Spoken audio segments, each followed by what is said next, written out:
Oui, bonjour tout le monde, j'espère que vous allez bien. Et je vous propose cette méditation qui commence aujourd'hui dans le psaume 24. C'est à l'Éternel qu'appartient la terre avec tout ce qu'elle contient, le monde avec tout ce qu'il habite. Car il a fondé sur les mers et a fourmi sur les fleuves. Qui pourra monter à la montagne de l'Éternel? Qui pourra se tenir dans son lieu saint? Celui qui a les mains innocentes et le cœur pur. Celui qui ne se livre pas au mensonge et qui ne fait pas de serment trompeux. Il obtiendra la bénédiction de l'Éternel, la justice de Dieu de son salut. Telle est la génération de ceux qui te recherchent, qui aspirent après toi, Dieu de Jacob. Voilà, l'argent, l'intelligence, le pouvoir, la bonne santé, tout appartient à Dieu, vous y compris. Toutes les choses sous la terre, sous le ciel, appartiennent à Dieu. Sans doute, je crois que David, il connaissait bien le livre de la Genèse, par exemple. Il a dû lire au chapitre 1, verset 1, qui dit « Au commencement, Dieu créa le ciel et la terre. » Voilà. Donc, comprendre que Dieu, il a tout créé, nous rassure, nous soulage en quelque sorte. Car la peur, l'angoisse qui nous atteint à cause de ce que nous sommes en train d'affronter aujourd'hui, vous savez bien, ça nous soulage de savoir que Dieu, il a tout créé. Ça veut dire que Dieu, il connaît tous les détails. Parce qu'il non seulement a créé les choses, le monde tout, il maintient. Il aussi, il veille sur sa création. Parce qu'il connaît les détails, il connaît toutes les molécules, toutes les cellules, il connaît chaque personne. Il vous connaît très très bien.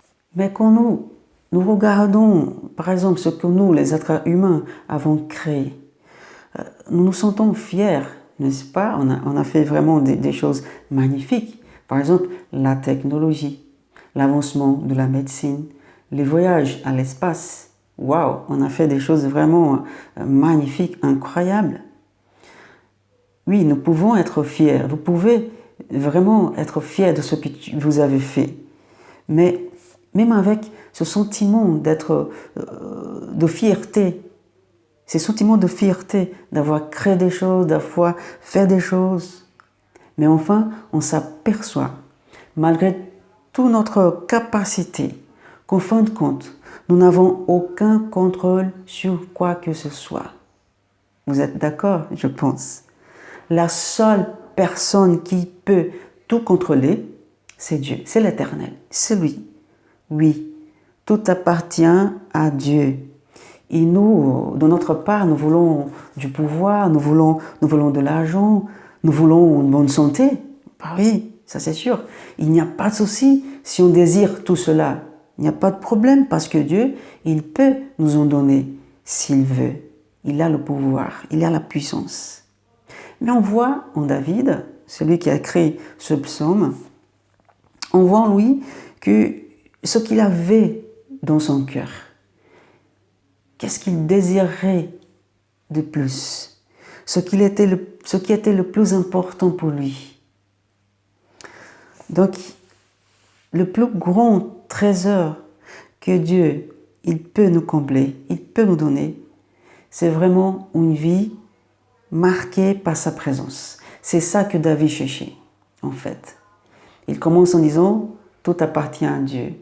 Mais on voit de ce qu'il a écrit que la chose la plus importante que David voulait, c'était la présence de Dieu.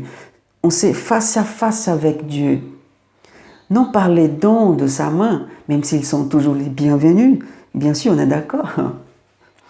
Mais nous sommes, mes frères et sœurs, nous sommes au bénéfice de la gloire du Créateur, du Dieu qui a tout créé, que rien d'autre peut nous apporter. Il n'y a que lui qui peut nous combler des choses vraiment importantes. C'est de sa présence que vous et moi avons besoin, la présence de Dieu. Mais connaître la présence de Dieu, sa présence, ce n'est pas simplement lire quelque chose sur Dieu, sur lui. Connaître sa présence signifie monter sur une montagne, comme dit au verset 3. C'est ça qui David commence à nous montrer cette image. Être dans la présence de Dieu, c'est comme nous sommes en train de monter une montagne. Et cela représente toujours un effort, n'est-ce pas? Monter une montagne, ce n'est pas quelque chose.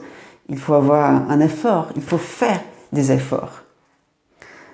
Mais pour notre vie, monter cette montagne, cela implique la repentance pour être dans la présence de Dieu. La recherche d'un cœur pur, comme dit au verset 4. Mais comment nous pouvons nous approcher de Dieu? Et là, je me souviens de ce qui est écrit en Jacques chapitre 4, verset 8. Il dit, « Approchez-vous de Dieu, il s'approchera de vous. Nettoyez vos mains, pécheurs, et purifiez votre cœur, vous qui avez le cœur partagé. » Enfin, qui pourra monter à la montagne de l'Éternel? Qui pourra se tenir dans son lieu saint? Pose la question. C'est David qui pose la question. Alors, quelle est la réponse? La réponse est personne. Oui, personne ne peut se tenir dans la présence de Dieu toute seule pour ses propres efforts et moyens. Personne. Car personne n'est innocent. Personne n'a pas un cœur pur. Par nature, bien évidemment. Alors, est-ce que nous pouvons alors monter à la montagne de l'Éternel? Est-ce que moi, on peut monter à la montagne de Dieu? La réponse est ah oui, on peut. Nous pouvons monter à la montagne. Mais il n'y a qu'un seul moyen d'y arriver. Tout seul, c'est impossible. Avec mes propres efforts, c'est impossible. Avec mes propres moyens, c'est impossible. Avec ce que je fais de bien, c'est impossible. Il n'y a qu'un seul moyen d'y arriver. Nous pouvons, assurez-vous, nous pouvons monter à la montagne de l'Éternel parce que Jésus, parce que lui, il a déjà monté à la montagne maudite. Il est allé au calvaire. Oui, lui, innocent et de cœur véritablement pur. C'est à travers son sacrifice que nous pouvons nettoyer nos mains qui étaient sales par le péché. C'est à travers la mort et la résurrection de Jésus, son sacrifice, que nous pouvons purifier nos cœurs. Oui. Alors je vous pose la question. Voulez-vous monter à la montagne de l'Éternel? Si votre réponse est oui, croyez en Jésus.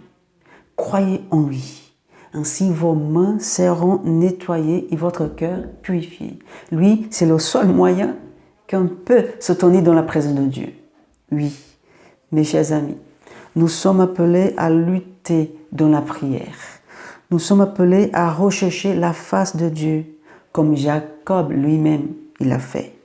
Il a déclaré en Genèse 32, « Je ne te laisserai pas partir avant que tu m'aies béni. » Il a dit à Dieu. Oui, Jacob, il a vraiment lutté. Il n'a pas quitté la présence de Dieu jusqu'à ce que Dieu le bénisse. Voilà, nous sommes appelés à rechercher la face de Dieu, à lutter dans la prière. Et là, je vous encourage à rechercher sa face, la face de Dieu, en mettant votre foi en Jésus.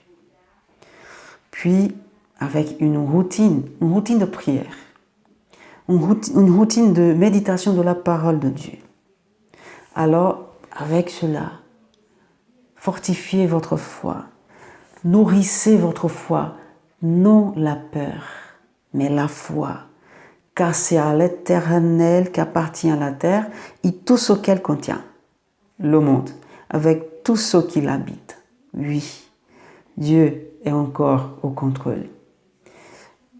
Croyez-moi, il le sera toujours. Que Dieu vraiment vous bénisse et à bientôt.